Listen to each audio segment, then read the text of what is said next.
warahmatullahi wabarakatuh.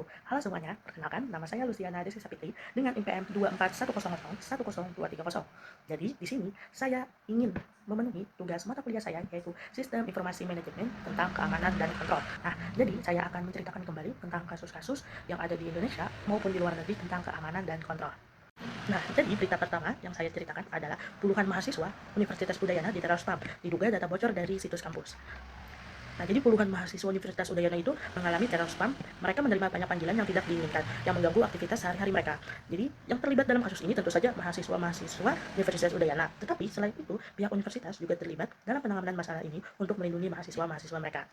Nah, jadi masalah ini tuh meskipun tanggal spesifiknya tidak disebutkan dalam berita, tapi informasi ini muncul pada 21 Juni 2025 yang menunjukkan bahwa masalah ini atau kasus ini itu cukup baru ya dan relevan.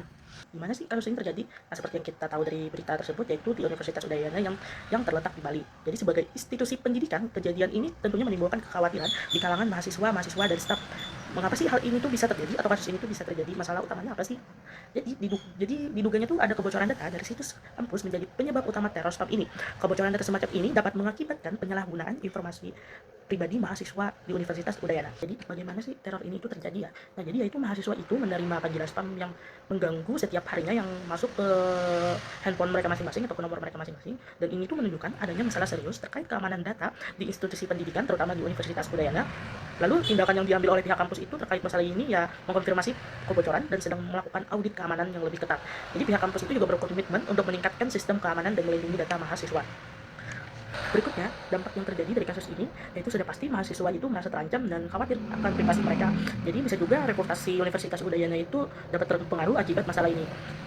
Sebagai adanya masalah ini menyoroti pentingnya keamanan data dan perlunya institusi pendidikan untuk mengambil langkah-langkah yang proaktif dalam melindungi informasi pribadi mahasiswa agar tidak terjadi di universitas lainnya gitu. Nah, jadi menurut Universitas Udayana, mereka tuh menggunakan beberapa model keamanan. Namun yang paling utama adalah model keamanan sistem informasi dan model keamanan digital yang mencakup berbagai aspek ya, yang seperti kriptografi, kriptoanalisis, forensik digital, steganografi, dan keamanan sistem mobile. Selain itu, Universitas Udayana juga memiliki sistem informasi terintegrasi yang bernama IMISSU atau Integrated Management Information System of Udayana University yang dikelola oleh USDI atau Unit Sumber Daya Informasi di Universitas Udayana. Baik, itu tadi kasus pertama tentang keamanan dan kontrol yang terjadi di Indonesia, itu di Universitas Udayana, meskipun masih banyak ya yang terjadi kasus-kasus serupa itu di Indonesia. Jadi yang kedua saya akan menceritakan kasus di luar negeri, yaitu kebocoran data Rumah Sakit Universitas Düsseldorf di Jerman pada tahun 2020. Pada September 2020, Rumah Sakit Universitas Düsseldorf atau UKD di Jerman mengalami serangan ransomware yang diduga dilakukan oleh sekelompok peretas. Dan jadi kelompok peretas itu namanya Doppelganger. Jadi serangan ini menyebabkan kerusakan besar pada infrastruktur IT rumah sakit tersebut dan mengakibatkan hampir seluruh sistem IT termasuk jalur komunikasi telepon itu tidak dapat diakses. Terus layanan medis yang bergantung pada sistem tersebut seperti rawat inap, rawat jalan, dan perawatan darurat itu terhambat semuanya. Jadi salah satu pasien dalam kondisi kritis harus dialihkan ke rumah sakit lain. Tetapi perawatan baru bisa diberikan 1 jam setelah kedatangan yang berujung pada kematian pasien tersebut. Jadi kasus ini tuh melibatkan Rumah Sakit Universitas Düsseldorf sebagai korbannya dan kelompok peretas Doppelganger itu sebagai pelakunya ya, serta pasien yang terpengaruh oleh gangguan layanan medis tersebut. Jadi pihak kepolisian juga terlibat dalam penyelidikan untuk menangani serangan ini. Serangan ransomware terjadi pada tanggal 8 September 2020 dan proses pemulihan serta penyelidikan berlangsung sehingga pertengahan bulan yang sama.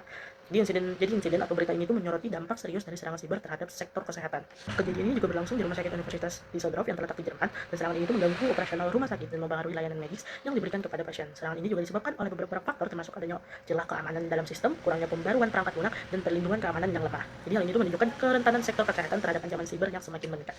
Ransomware mengenkripsi sekitar 30 server di UKD, termasuk data pasien dan rekam medis, yang mengakibatkan hilangnya akses ke informasi medis yang fatal. Jadi meskipun para peretas itu akhirnya membatalkan permintaan tebusan dan memberikan kunci deskripsinya, tapi dampak dari serangan ini sudah terlanjur mengganggu operasional rumah sakit secara signifikan, termasuk menyebabkan kematian seorang pasien.